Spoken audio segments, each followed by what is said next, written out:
Mesdames et messieurs, bienvenue au débat du dimanche. Le survol cette semaine de l'actualité au Niger, au Mali et également l'Algérie. Niger avec l'attaque du camp d'Inates près de la frontière avec le Mali. Cette semaine, les hommages de la nation aux combattants tombés l'arme à la main. Niger, justement, où prennent part depuis ce matin les chefs d'État du G5 Sahel à un sommet extraordinaire donc à Niamey. Nous allons en parler. Le Mali avec l'effectivité du dialogue national inclusif. Les travaux ont été lancés par le président Ibeka lui-même. Et l'Algérie qui a un nouveau président, son portrait dans ce numéro du débat du dimanche avec comme invité Alexis Kalambri, directeur de publication de Mali Tribune, maître Cheikh Markounari, avocat, Serge Daniel, journaliste, écrivain, et Makan Kone, directeur de publication de Nouvelle Libération. Les hommages de la nation aux militaires tombés lors de l'attaque d'Inates près de la frontière avec le Mali. Une cérémonie présidée par le chef de l'État Mahamadou Issoufou qui n'a pas manqué de saluer la bravoure des combattants tombés l'arme à la main. Depuis Niamey, la correspondance de Sarki Aboubakar et de Raza Kabashi.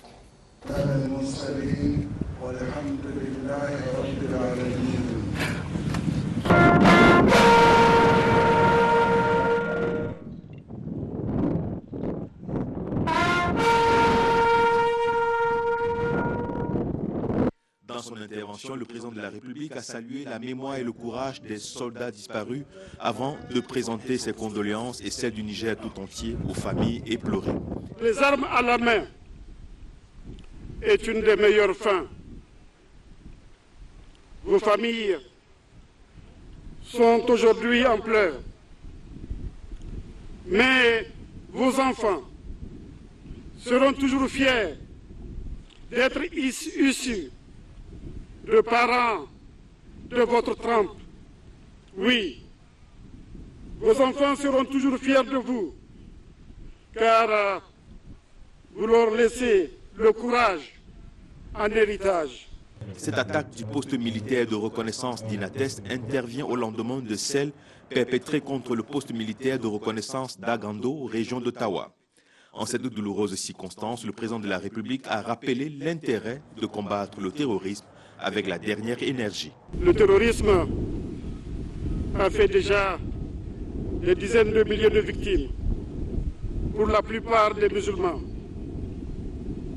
Les germes de sa défaite sont dans son dogmatisme, dans ses excès, dans sa cruauté. Lieutenant-colonel Hassan Anoutab, votre sacrifice, tes soldats et toi, ne sera pas vain, car vos frères d'armes, j'en suis convaincu, vont poursuivre le combat avec encore plus d'intrépidité et de détermination. Des décorations et des promotions à titre posthume ont été attribuées par le chef de l'État à ces valeureux soldats tombés sur le champ d'honneur.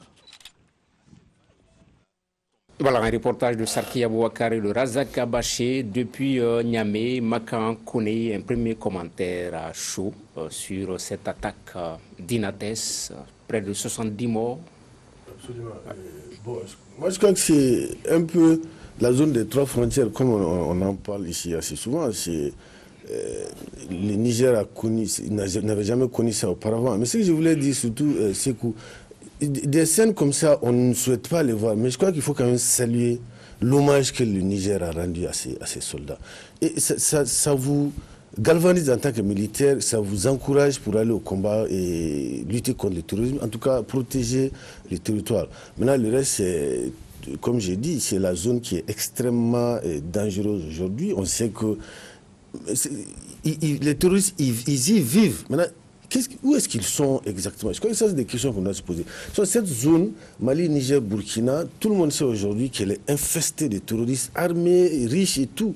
Ça, c'est des questions peut-être auxquelles on va, auxquelles on va échanger plus tard. Mais je crois quand même qu'il faut trouver une solution à cette présence terroriste accrue dans cette zone. Alexis Oui, Kalam. oui, c'est vrai, il y a l'hommage rendu, mais c'est qu'il faut également saluer au-delà de la cérémonie, c'est le fait que le Niger a su chaque fois faire le bilan, faire des sanctions en cas d'abandon. Donc ça donne plus de légitimité au pouvoir de saluer les mémoires, d'honorer ceux qui ont perdu la vie. Surtout que ce qu'on remarque, c'est le niveau de grade de ceux qui sont sur le terrain et de ceux qui tombent les armes à la main. C'est très important. On voit le niveau de commandement des camps. Je crois que ça compte beaucoup. Oui, Maître Konaré, sur la question.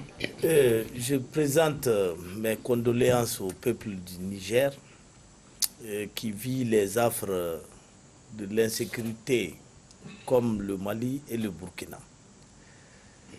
Ce qui est arrivé à Inates est arrivé parce que le Niger avait décidé d'installer là un poste avancé, un poste militaire d'observation, de patrouille, en attendant de renforcer la défense à ce niveau.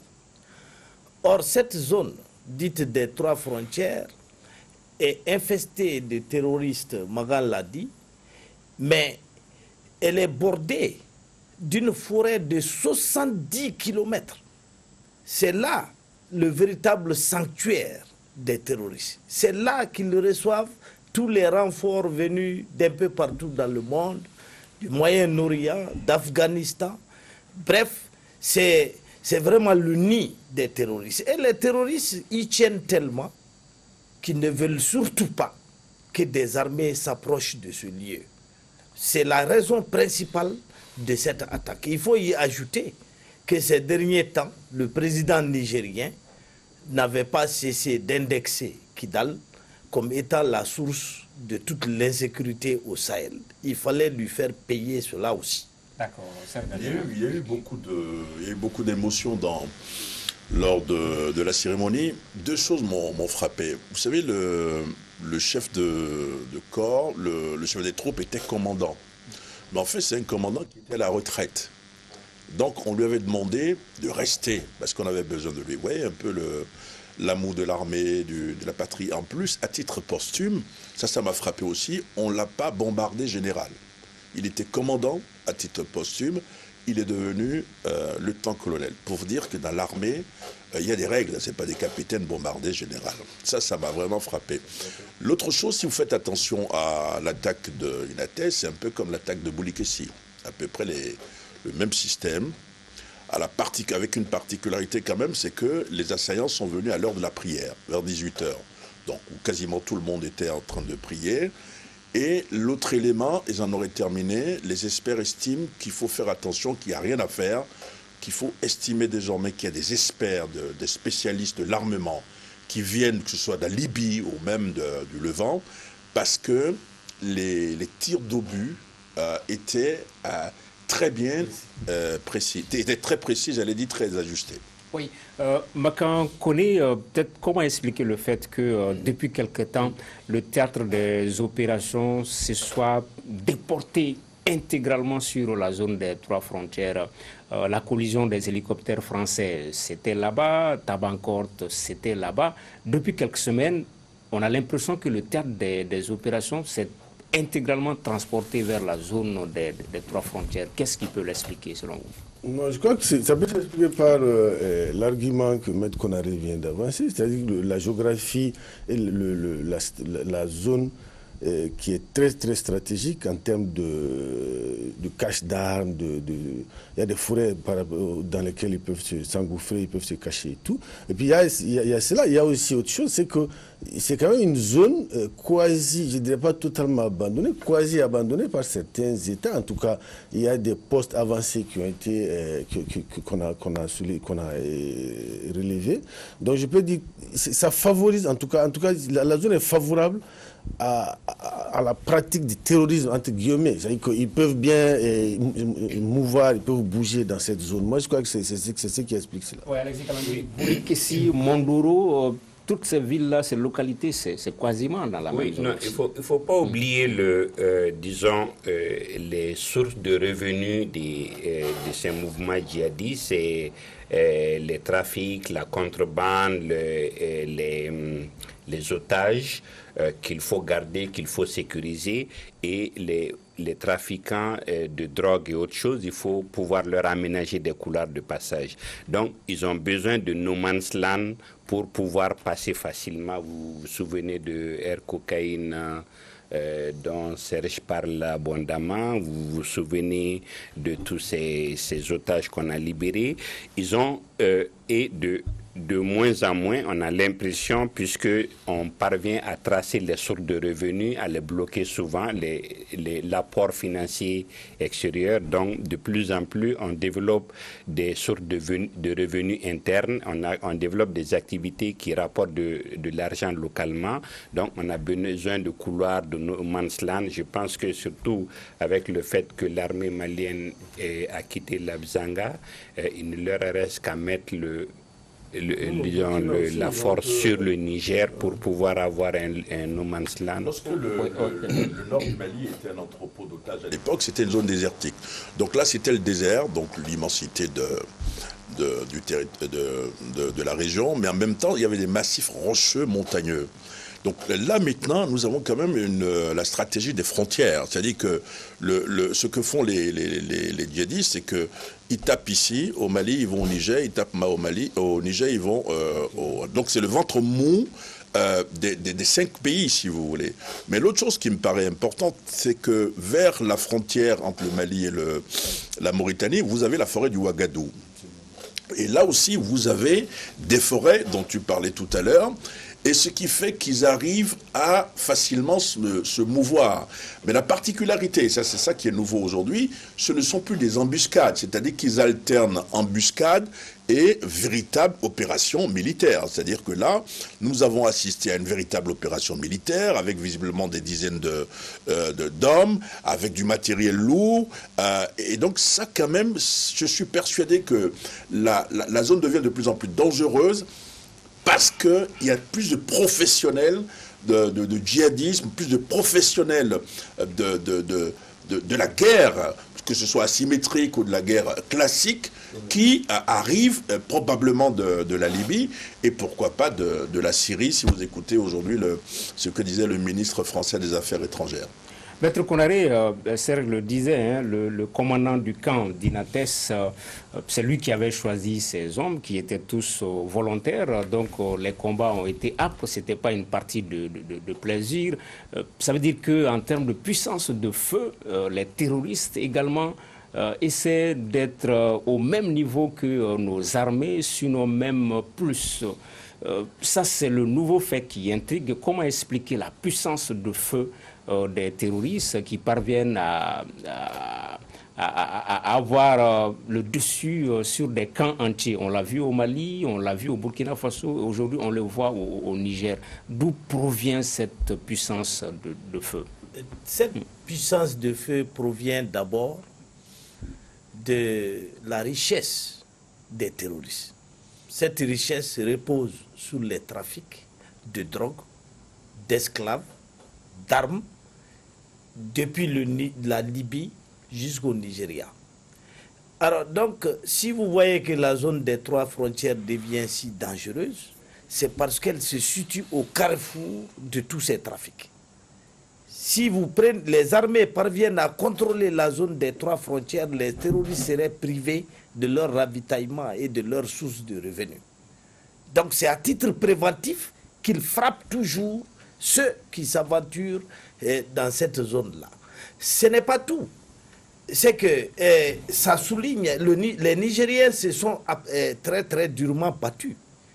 N'oubliez pas que le camp d'Inates, les soldats du camp d'Inates ont quand même fait près de 80 morts dans les rangs des terroristes. Il y a 2 fosses communes qui ont été creusées pour enterrer ces terroristes-là. Ils ne se sont pas laissés faire. Ils n'ont pas fui.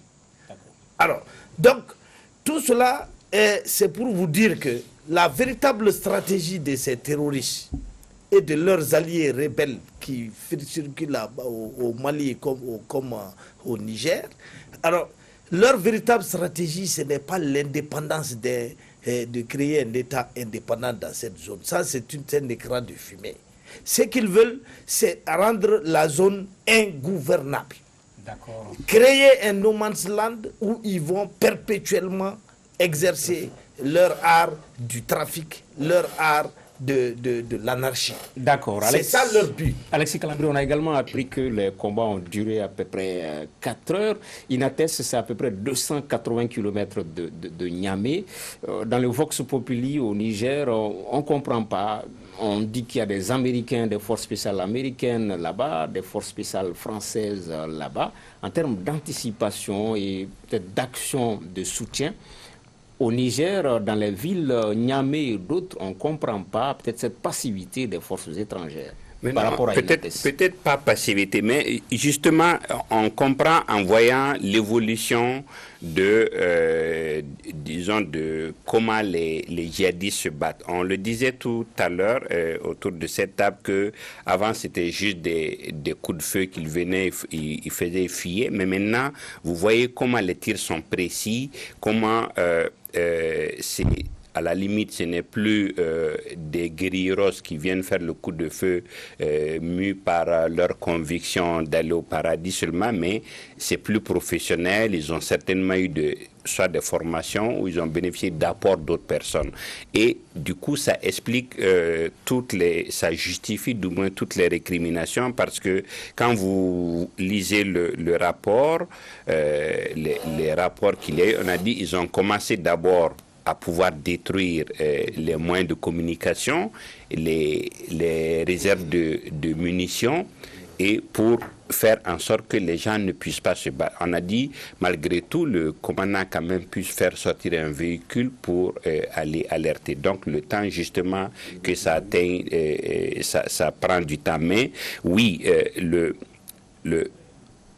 on a eu pendant longtemps cette guerre asymétrique de gens sans visage qui venaient juste faire le coup de feu, qui disparaissaient, surprenant, mais maintenant on a des professionnels qui ont peut-être les mêmes techniques que l'armée régulière, qui sont capables de calculer leurs tirs, qui sont capables de cadrer leurs tirs et qui sont capables d'avoir au sein des camps des cibles précises. Donc, je pense qu'il y a une évolution dont il faut tenir compte. Je voulais rapidement dire, pas pour te contredire, mais peut-être pour apporter une précision.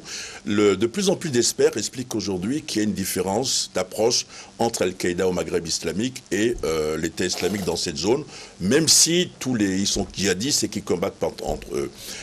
Al-Qaïda au Maghreb islamique, sa volonté, son rêve, sa décision, c'est de faire appliquer la charia dans tous nos États. Ils ne veulent pas de république. Alors que ce qu'on constate chez l'État islamique de plus en plus, c'est-à-dire qu'il s'attaque de manière plus violente aux armées, mais l'État islamique veut créer un État islamique comme on a découvert et comme on a connu avec Daesh, par exemple. Est-ce que ça explique leur volonté de faire partir, dans un premier temps, les armées étrangères de nos territoires et ensuite dominer les contrées les plus en plus reculées? Je pense qu'on n'a pas encore tous les éléments, mais on assiste peut-être à une nouvelle respiration des techniques djihadistes dans nos pays. Oui, mais quand justement par rapport à cette technique djihadiste, on n'est pas sorti de l'auberge. Si des colonnes de véhicules, de motos peuvent traverser, parcourir des centaines de kilomètres sans que personne en amont ne les aperçoive, ça veut dire qu'il y a du travail à faire.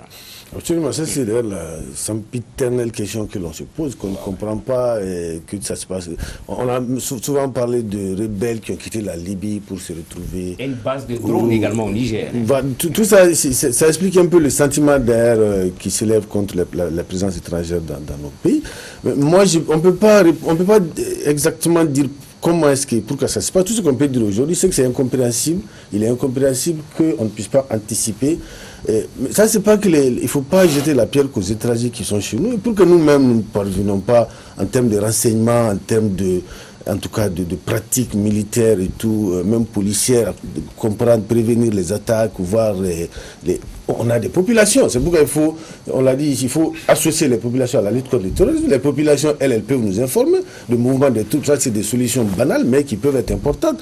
C'est comme l'Algérie a fait. Il faut impérativement mettre les populations aujourd'hui au cœur de la lutte contre le terrorisme. C'est elles qui sont dans les villages, c'est elles qui sont dans les hameaux, qui peuvent parler de mouvement, de présence et tout. Si on ne les associe pas, si tout est centralisé au niveau des agglomérations et tout, ça va être très très difficile.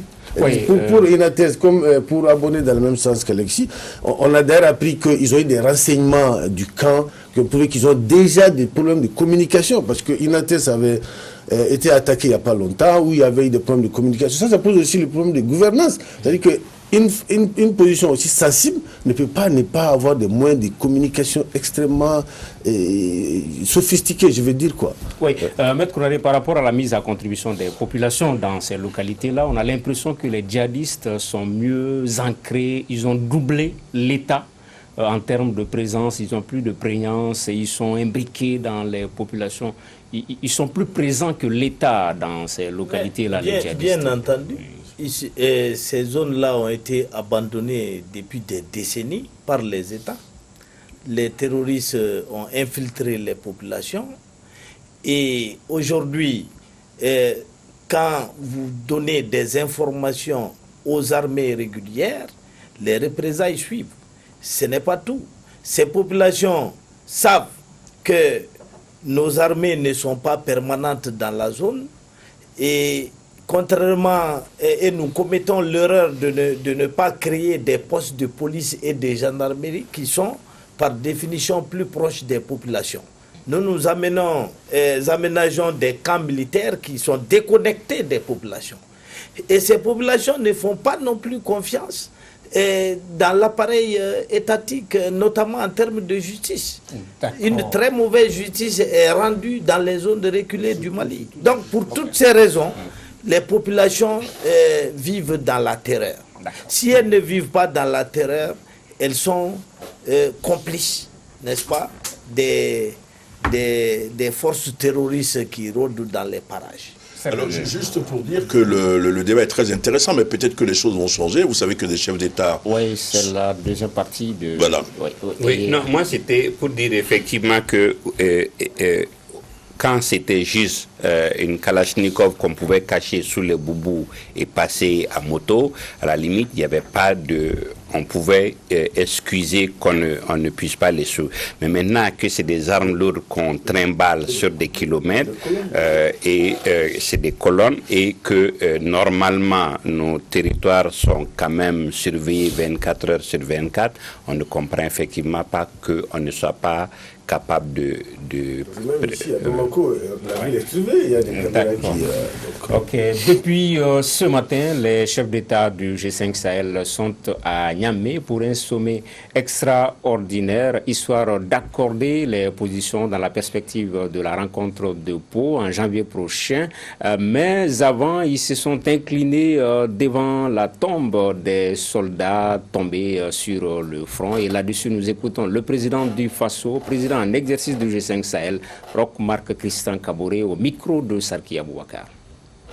Dans tous les pays du G5, dans cette lutte contre le terrorisme, forcément, il nous faut travailler à ce que les victoires soient certaines sur le terrorisme, à court, à moyen et à long terme. Il est évident également que dans ce combat, tout en travaillant nous-mêmes à partir de nos forces armées, comme dans tous les pays du monde, vous savez que la lutte contre le terrorisme a besoin d'alliés. Et cette alliance que nous devons avoir doit se faire en toute responsabilité, en toute bonne coopération, en tout respect des uns et des autres. Je pense que nous allons travailler dans ce sens, de manière à faire en sorte que l'avenir soit beaucoup plus radieux pour nos peuples et pour nos pays qu'il ne l'est en ce moment. Oui, Alexis Calambri, par rapport à cette rencontre de Niamey, du G5 Sahel. Non, c'était bien pour deux choses, comme on l'a dit. D'abord, pour accorder les violons, disons, pouvoir parler d'une seule et même voix à Pau, mais ensuite, témoigner de la solidarité au Niger quand même après ce massacre-là, mais également l'autre aspect qui était très important, c'est quelle nouvelle vision donner au G5 Sahel. C'est vrai, si vous voyez, pour le moment, c'est une force qui a le droit d'intervenir sur une bande limitée.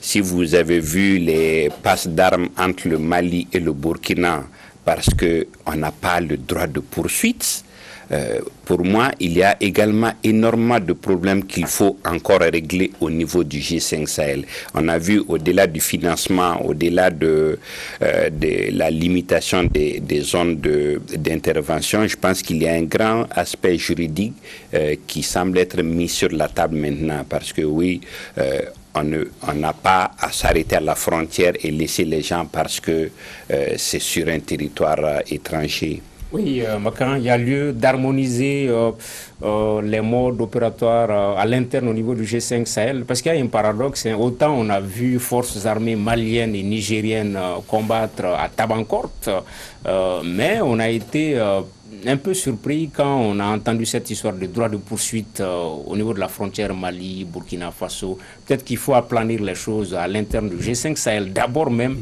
avant de se rendre en France, à Pau. Absolument. Moi, je crois qu'il y a d'abord, il faut qu'on se dote nous-mêmes, G5 Sahel, d'armées professionnelles, très professionnelles, et briser les frontières. Il n'y a rien à faire aujourd'hui. Il y a un droit de poursuite, c'est 50 km, je crois, dans chaque État et tout.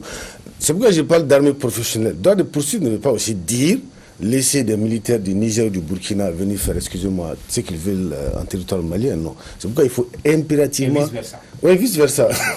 Il faut impérativement que nous dotions, nous d'abord, G5, c'est d'armées très professionnelles, et briser les frontières. Quand les armées sont professionnelles déjà, il n'y a pas de problème que le Mali n'aille pas conquérir disons, lutter contre attaquer, poursuivre des terroristes en territoire burkinabé. Je crois qu'aujourd'hui, ils ont parlé un peu d'augmenter cette superficie, cette distance. Moi, je ne sais pas ce que ça va donner, mais je crois qu'il ne faut pas aller. Il faut décider des choses. Non, il faut arrêter carrément cette histoire de frontières entre les trois États. Disons, les 5 États qu'on ait le courage véritablement d'aller et de combattre dans les autres pays. Maître Konari. Ce que Magan dit contient beaucoup de vœux pieux. Si nous avions des armées professionnelles, nous n'appellerions pas. J'ai dit qu'il faut se doter d'armées professionnelles. Oui, je sais, mais c'est trop lointain. Non, c'est pas lointain, c'est la volonté politique. Dans l'immédiat, c'est avec la force Barkhane que nous avons contracté, n'est-ce pas, pour que les Français combattent le terrorisme. Il faut aller dire à Macron d'exécuter sa part de contrat. Il est en train de l'exécuter, mais de manière tout à fait insuffisante. Et c'est ça qui explique la réunion des chefs d'État à Niamey. Il faudrait que ça soit écrit coulé dans du marbre, que Macron s'engage sans délai, n'est-ce pas, à engager les forces armées françaises dans cette lutte de manière plus approfondie. C'est cette insuffisance, en réalité, qui a été souligné, qui est souligné par les populations et qui est souligné par vous-même lorsque vous vous demandez comment des colonnes de terroristes peuvent traverser nos territoires sans être vus, au nez et à la barbe de l'aviation et des drones français. Nous-mêmes, qu'est-ce qu'on fait? Qu'est-ce que nos armées font? Il faut aussi qu'on prenne nos responsabilités. Je suis d'accord. Okay, mais pour reconstruire ces armées, il faut des années. Alors, elles sont traumatisées. Moi, ce que je voulais dire, d'abord, la réunion de Niamey devait avoir lieu à Ouagadougou.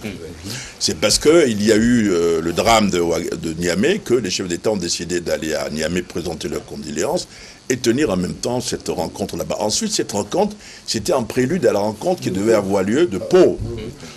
Donc ça, c'est quand même important. Donc ils se sont vus parce que la réunion est terminée. D'après ce qu'on a appris, ils sont tous d'accord. Je te donne en partie raison parce que là, le dimanche dernier, tu disais que les chefs d'État avaient été prévenus avant. C'est vrai, ils avaient été prévenus peu avant, mais de manière cavalière. Ils n'ont pas aimé la manière dont ils ont été prévenus. Donc, ce que je sais, c'est qu'à Niamey, ils ont redit la même chose. On n'a pas à nous convoquer. Nous, on ne répond pas à une convocation.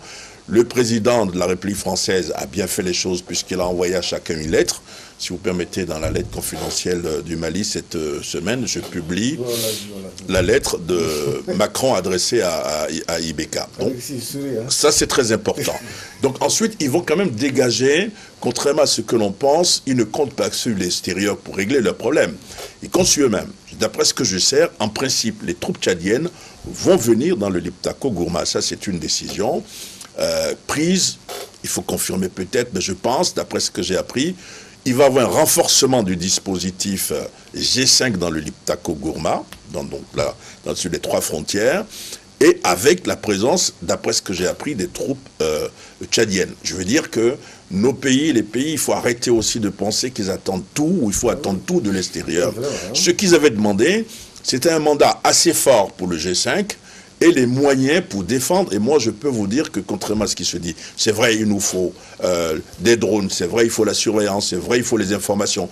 Mais dans le Sahel, les hommes voient mieux que les drones. C'est-à-dire que vous n'avez pas besoin de drones pour savoir ce qu'il faut. Si vous avez fait un maillage du territoire et que vous avez la collaboration des populations, vous avez toutes les informations que vous avez. Donc je peux dire que voilà 2 éléments importants, à mon avis, d'après mes informations de la réunion de Niamey. Oui, Alexis Calabir, on est un peu sur notre fin quand on se rappelle le plan de déploiement du G5 Sahel qui avait même été présenté ici à Bamako par le président Macron. Il avait parlé de fuseau centre et de fuseau est. Ça, c'est exactement la zone des 3 frontières. Si on avait été concret depuis 2 ou 3 ans, peut-être qu'on n'en serait pas là, puisque c'est déjà balisé. En fait, avec le G5, je pense qu'il y a eu une série de malentendus. Au départ, la France avait conçu le G5 Sahel comme un moyen pour elle de se retirer, disons, sans perdre la face. Et les Africains, nos 5 pays voyaient le G5 Sahel comme une structure qui serait financée de l'extérieur, qui va leur donner les moyens de se battre, peut-être eux-mêmes, mais avec les moyens d'autrui. Le temps passant et ne voyant rien arriver, on a vu avec le temps quand même une appropriation du G5 par nos pays. Et si vous voyez les dernières réunions de nos chefs d'État, à force d'avoir demandé l'aide de l'extérieur et ne l'ayant pas obtenue, ils ont de plus en plus... ce qu'ils font, c'est comment financer par nous-mêmes le G5 Sahel, comment nous approprier du mécanisme et comment faire que ça marche par nous-mêmes. Donc je pense qu'il y a eu ce temps de tâtonnement qui n'a pas été facilité par l'attaque du siège à Sévaré et les événements de Badalabougou. Mais de plus en plus, oui, il y a une nouvelle vision, une nouvelle orientation qui fait comprendre à nos chefs d'État que pour le G5 Sahel, nous devons d'abord compter sur nous-mêmes. Et je pense que ce temps de tâtonnement et d'adaptation, c'est ce qu'on voit actuellement. Oui, Serge Daniel, à partir des rencontres de Niamey et de Pau, le temps perdu peut être rattrapé? Oui, enfin, le temps perdu n'est jamais rattrapé, mais c'est quand même utile. Je dis, il y a quelque chose, malheur est bon. Encore une fois, je ne défends pas les chefs d'État, je les critique plutôt tout le temps, mais ce ne sont pas des gens qui se déshabillent devant les autres. Mais peut-être qu'encore une fois, c'est un mode de communication qui fait qu'on ne sait pas tout ce qu'ils se disent, mais j'espère que, bon, cette fois-ci, les choses vont être dites clairement à Pau. Nous avons besoin de l'Europe, mais il faut savoir que l'Europe a également totalement besoin de nous. Justement, avant de clore ce chapitre, cette signature de Freddy Matar Sylla, cette caricature par rapport à la rencontre des chefs d'État à Niamey au Niger, si on peut la voir intégralement et en plein écran, la réalisation, voilà, on parle de sommet apocalyptique et puis je crois que c'est Mahamadou Issoufou qui donne le coup de pied qui pourrait transformer l'essai, donc une signature de Freddy Matar Sylla 2010. Deuxième thème de ce débat du dimanche, annoncé depuis des mois, il est enfin là. Le dialogue national inclusif a été officiellement lancé ce samedi à Bamako, un grand moment dans l'histoire du pays. Dixit Ibrahim Boubacar Keïta, que nous écoutons ici. nous avons tenu à être en ce lieu pour que le Mali soit notre parole commune, notre réflexion commune, notre aspiration commune. Parler, réfléchir, respirer Mali ensemble. Chacun pour ce qu'il est, chacune pour ce qu'elle a, chacun en ce qu'il peut signifier, chacun ce qu'il doit, chacun avec sa part de dette à éteindre vis-à-vis de cette terre si généreuse, à qui nous sommes tous redevables et à la même enseigne. Tous redevables et à la même enseigne. Nul plus qu'un autre, nul moins qu'un autre. C'est à ce devoir sacré d'union, de consensus et de gratitude que nous sommes conviés ici. Car, vérité des temps anciens, un doigt seul, quelle que soit sa puissance, ne peut soulever la plus petite pierre. Mais, vérité de tous les jours, aucune montagne n'est plus forte que la foi de tout un peuple. Voilà, Ibrahim Boubacar Keïta, l'ouverture du dialogue national inclusif. Makan connaît, ça y est, il est enfin là, le dialogue. Oui, il est enfin là, le dialogue, c'est vrai, en tout cas, par rapport à sa tenue, par rapport à son ouverture et tout. Maintenant, la question qui se pose, c'est quoi l'issue de ce dialogue? Est-ce que réellement, en début d'année, quand le président de la République mettait en place le triumvirat et tout, est-ce que c'est à ces schémas qu'il s'attendait, c'est-à-dire une salle vide quasiment de tous les leaders de l'opposition? Des leaders de l'opposition, je vais dire. Je vois Alexis qui me regarde. Il n'y avait quasiment aucun responsable de l'opposition. Moi, tout ce que j'ai vu dans la salle, c'est des gens qui sont obligés d'être là, je veux dire, les ministres et tout. D'autres qu'on a dit de venir, qui peut-être on a payé le transport et tout. Et certains qui sont là, bon, qui ont négocié leur présence dans la salle. Maintenant, il faut attendre dimanche ou lundi prochain pour voir le résultat de ce dialogue réel. Oui, Magan qui n'a pas vu la délégation de la CEMA et puis des autorités religieuses aussi. Oui, effectivement, ce qu'il faut d'abord saluer, je pense, c'était même leur slogan dans la salle, la vertu est dans le dialogue. Ce qu'il faut saluer, je pense, c'est la composition du triumvirat. Nulle part, je n'ai vu remis en cause quand même ceux qui ont été chargés d'organiser le dialogue.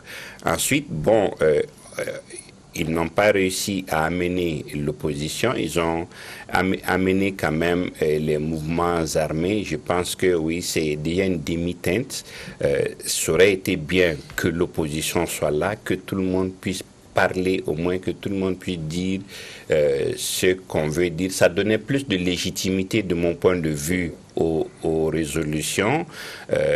Bon, pour moi, on a encore une semaine pour le faire. Maître Konari. Moi, j'attendais de ce dialogue qu'il règle la crise politique. C'est-à-dire que l'antagonisme ouvert entre la majorité et l'opposition depuis la présidentielle. Ça ne sera pas le cas parce que l'opposition a décidé de boycotter ce dialogue. J'avais attendu de ce dialogue que les problèmes de sécurité du Mali soient résolus entre Maliens. Mais je vois que le gouvernement a négocié avec la CEMA des choses que les gens ignorent. Et de toutes les façons, je ne crois pas que par le dialogue, on puisse désarmer la CEMA qui vit de trafic, qui vit de terrorisme. Et maintenant, la principale vertu de ce dialogue, ce sera effectivement de discuter des 35 000 propositions venues des communes, des régions et des cercles. C'est toujours cela de bien. Oui, oui, moi, ça m'a rappelé exactement la conférence d'entente nationale. Parce que la conférence d'entente nationale s'est déroulée d'ailleurs au même endroit, la même ambiance. Mais la conférence d'entente nationale a donné quoi? Enfin, ne disons pas rien, les gens ont pu parler. Exactement. Alors, le dialogue national inclusif, mais il n'est plus inclusif parce que tout le monde n'est pas là. On peut dire oui, on nous a exclus, ils se sont auto-exclus, mais ce n'est plus inclusif à ce moment-là. Moi, je suis reparti, contrairement à toi, aujourd'hui là-bas. Hier, tu étais là, mais tu es venu en retard. Oui, mais tu n'étais pas là hier. Il était venu en retard. Non, moi, il n'était pas là. Mais il était en retard hier, aujourd'hui, il n'était pas là. Il y avait 3 commissions aujourd'hui. Mais franchement, moi, quand je suis allé à la commission gouvernance, mais la parole est vraiment libre. Mais ça me rappelait, Macan, exactement la conférence d'entente nationale. J'ai déjà entendu ça à la conférence d'entente nationale. Vous avez parlé tout à l'heure de la CEMA. C'est important, leur présence. C'est important de venir. Ils ont eu, effectivement, des garanties. Et je vais vous dire, des garanties signées. Et ils ont choisi le membre du gouvernement qui devait signer la garantie parce que c'était un autre membre du gouvernement qui devait signer le document. Ils ont dit non, nous avons plus confiance à cela. Quand on ne va pas renégocier l'accord de paix d'Alger là-bas, on ne peut pas d'ailleurs parce que c'est clair, il y a un autre cadre. Mais moi, mon impression, c'est que le nouveau Mali, si vous voulez un nouveau Mali, les gens souhaitent un nouveau Mali autour d'un nouvel accord. Que ce soit celui-là qu'on confirme ou pas. Mais alors, donc pendant une semaine, on va parler, mais je pense qu'on va redire exactement les mêmes choses qu'à la conférence d'entente nationale. La différence qu'il y aura entre la conférence d'entente nationale et le dialogue national inclusif, c'est ce qu'on va faire, des résolutions, et comment, par la suite, faire venir l'opposition, parce qu'un dialogue politique sans une partie de l'opposition, c'est quand même un dialogue un peu amputé. Oui, indépendant de suivi d'évaluation, peut-être. Oui. Mais c'est important de discuter. Oui, justement, pour moi, le plus important, c'est ce que Serge vient de dire. Au passage, je suis même dans une commission. Oui, donc, avec ou sans Perdienne. Surtout sans. Non, le plus important pour moi, c'est qu'est-ce qu'on fera des résolutions. Parce que avec ou sans opposition, avec ou sans l'opposition, il y a ce qui est dit qui est important. Et je suis sûr que l'opposition ne serait pas plus vocale que ceux qui sont là, parce que les débats sont très durs, très houleux. Mais la légitimité viendrait du fait que tout le monde soit là. Et si on parvient vraiment à avoir un mécanisme qui ferait que les résolutions soient prises en compte, qu'on voit de l'application et pendant ce temps qu'on continue à discuter avec ceux qui n'étaient pas là, à la limite ça va amener tout le monde à être d'accord avec ce qui va se dire. Oui, quand on écoute les uns et les autres, depuis les phases locales à celles régionales, les attentes sont cristallisées autour de 2 points, 2 principaux points. La révision constitutionnelle et la relecture de l'accord. Or, on sait que ce n'est pas au niveau du dialogue qu'on peut avoir des réponses à ces questions-là. Ça peut être une équation.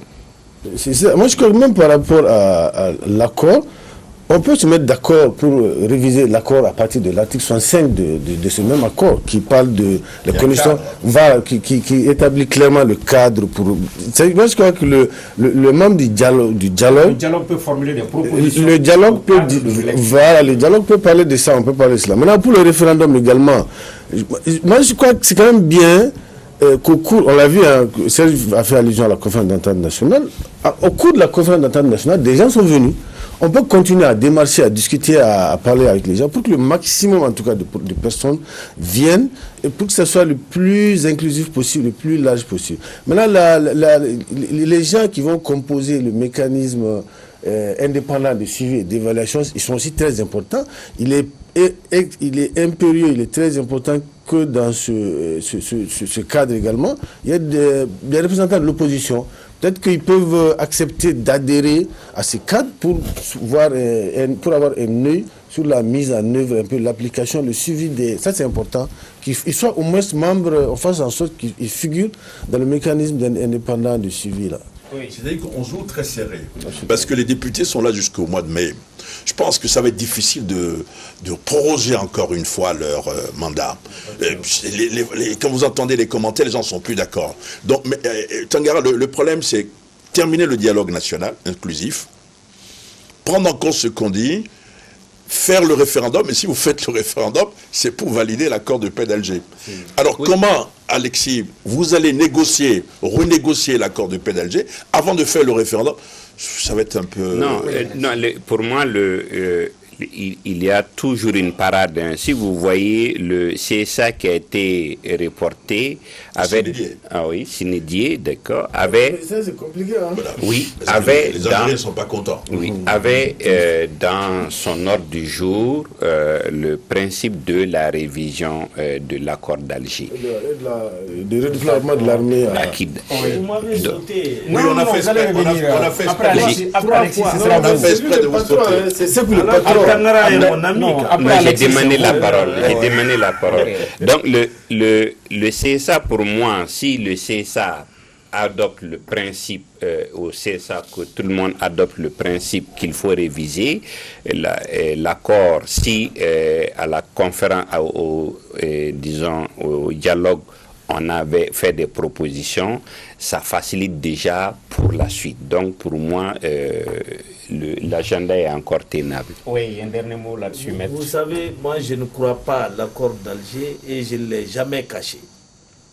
Alors quand je vois les rebelles de la CEMA annoncer le boycott du dialogue national et revenir à ce dialogue à la faveur d'un document secret décrit par Serge Daniel, je m'interroge. Si ce dialogue doit aller dans le sens de la préservation de ce texte de l'accord d'Alger, je me demande quand est-ce qu'on aura la sécurité. D'accord. Avant de clore également cet autre chapitre, cette signature, encore une fois, de Freddy Matarsila par rapport au dialogue national, on voit deux personnes, hein, l'une qui ressemble au médiateur membre du Triumvirat Babaki Baïdra et l'autre président Ibeka, qui sont en train de jouer ensemble, et un autre qui joue solo, voilà, qui est carrément déconnecté, qui pose la question quoi avec la main gauche, hein, puisqu'il pense que le président Ibeka et Babaki Baïdra sont en train de jouer avec la main gauche. Il pense que ça fait faux raccord. Donc une signature de Freddy Matarsila 2010. Dernier thème de ce débat du dimanche. Mais il faut dire que ce ne sont pas des vraies images, sinon on va avoir un procès. Donc, Exactement, ce ne sont pas ce sont des personnes qui ressemblent plus ou moins à celles qu'on a citées. Dernier thème de ce débat du dimanche, l'Algérie qui a un nouveau président, Abdelmajid Tebboune, 74 ans. Il a été élu dès le premier tour. On va faire défiler l'image en off, Omar, puisqu'on n'a plus de temps. Il a été élu dès le premier tour à l'issue du scrutin du 12 décembre. L'ancien ministre puis chef de gouvernement d'Abdelaziz Bouteflika qui a recueilli 58,15% des suffrages. Makankone, on sait que certains militants du FLN tombaient en disgrâce. Est-ce que vous pensez qu'avec lui, c'est la rupture en Algérie? Non, moi je crois pas trop.